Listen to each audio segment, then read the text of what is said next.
Bismillahirrahmanirrahim.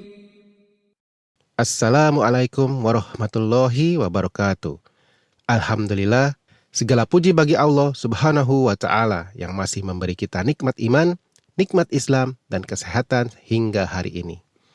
Salawat dan salam semoga selalu tercurahkan kepada Nabi besar kita Muhammad Sallallahu Alaihi Wasallam.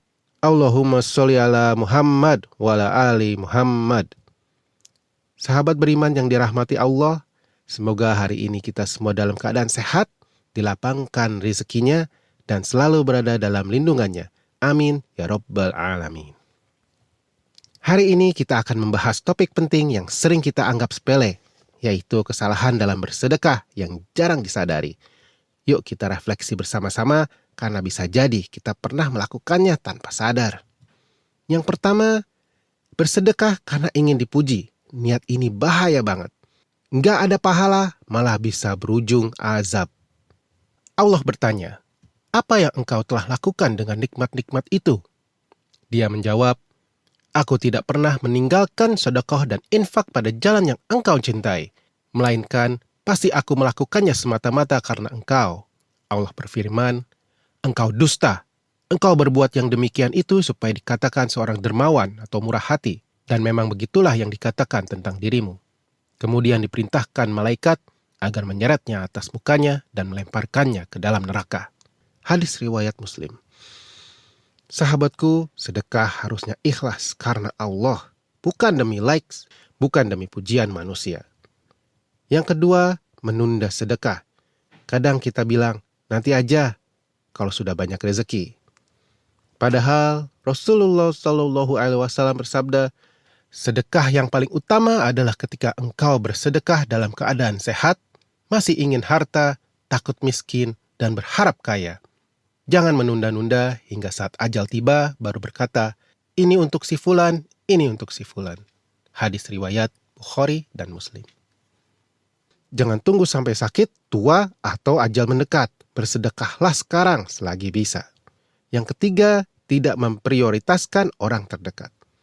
Allah berfirman dalam surat Al-Baqarah ayat 215, mereka bertanya kepadaku tentang apa yang mereka nafkahkan. Jawablah, apa saja harta yang kamu nafkahkan hendaklah diberikan kepada kedua orang tua, kaum kerabat, anak-anak yatim, orang-orang miskin, dan orang-orang dalam perjalanan. Jadi jangan lupa, sedekah ke orang tua atau saudara sendiri itu pahalanya dua. Pahala sedekah dan pahala silaturahmi. Masya Allah, luar biasa ya. Yang keempat, terlalu perhitungan dalam sedekah.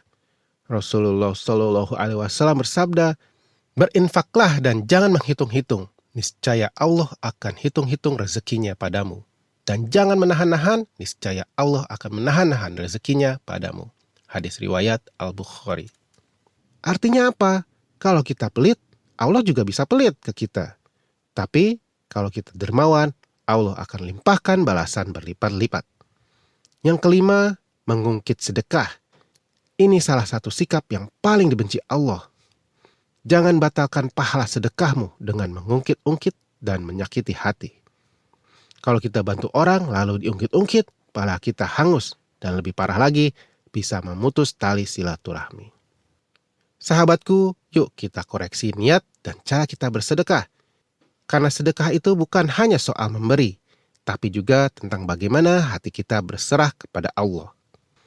Semoga Allah jadikan kita orang yang ringan tangan, ikhlas hati, dan jauh dari sifat tercela. Amin ya Rabbal Alamin.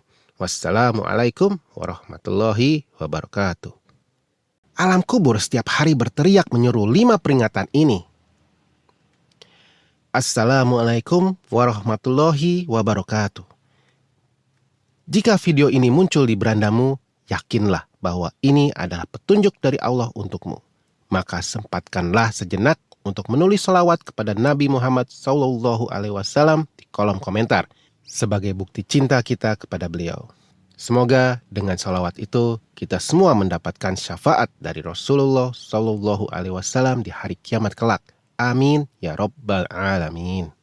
Saya ucapkan terima kasih kepada sahabat-sahabat semua yang telah like, komentar, dan subscribe di channel ini. Saya doakan semoga Allah Subhanahu wa Ta'ala senantiasa menjaga kesehatan kalian, melapangkan rizki, dan memberikan keberkahan dalam setiap langkah kehidupan. Amin.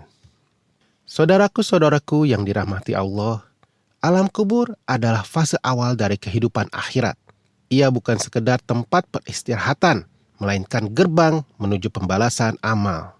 Sayangnya, kehidupan alam kubur seringkali terlupakan. Padahal di sanalah awal perjalanan yang sesungguhnya dimulai. Allah Subhanahu wa Ta'ala berfirman, tiap-tiap yang berjiwa akan merasakan mati, kemudian hanya kepada kami kamu dikembalikan. Surat Al-Ankabut ayat 57. Dalam video ini kita akan membahas 5 peringatan penting yang harus kita perhatikan agar selamat dan mendapat perlindungan di alam kubur. Carilah teman yang akan menemanimu di alam kubur, yaitu Al-Quran. Al-Quran adalah cahaya, petunjuk, dan penolong hidup. Dari Abu Umamah radhiyallahu anhu, ia berkata bahwa ia mendengar Rasulullah Shallallahu Alaihi Wasallam bersabda, "Bacalah Al-Quran karena pada hari kiamat ia akan datang sebagai syafaat untuk para pembacanya." Hadis riwayat Muslim. Bagi orang yang rajin membaca, memahami, dan mengamalkan Al-Quran, kitab suci ini akan menjadi teman setia di alam kubur, penyejuk hati, dan penerang dalam kegelapan. Dalam kitab Daqai Al-Akbar disebutkan bahwa orang yang terbiasa membaca Al-Quran akan dilindungi dari fitnah kubur dan diberikan cahaya saat berada di alam tersebut. Carilah penerangmu di alam kubur, yaitu sholat malam. Sholat malam atau tahajud adalah amalan istimewa yang dicintai Allah. Dalam Al-Quran, Allah berfirman, "Dan pada sebagian malam, bersujudlah kepadanya dan bertasbihlah kepadanya pada bagian malam yang panjang." Surat Al-Insan ayat 26. Rasulullah Shallallahu Alaihi Wasallam juga bersabda, "Salat yang paling utama setelah salat wajib adalah salat malam." Hadis riwayat Muslim.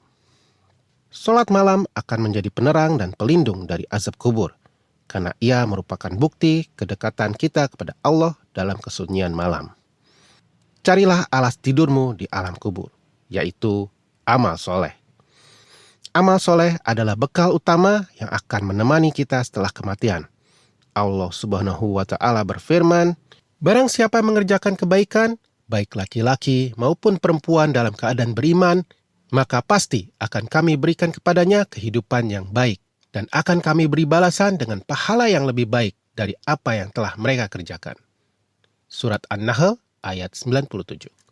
Amal soleh seperti sholat, sedekah, menghormati orang tua, dan membantu sesama akan menjadi alas tidur yang lembut di alam kubur, sebagaimana disebutkan dalam Daqai Al-Akbar.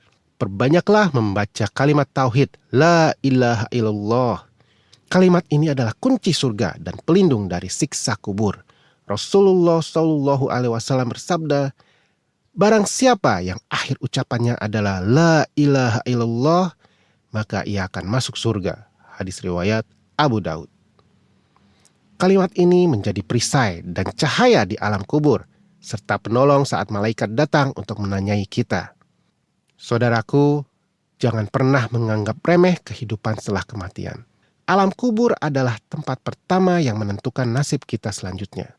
Maka persiapkanlah bekal yang cukup dengan memperbanyak amalan dan menjaga hati tetap dekat dengan Allah. Barang siapa yang menginginkan kehidupan akhirat, maka hendaklah ia berusaha untuknya dengan sungguh-sungguh.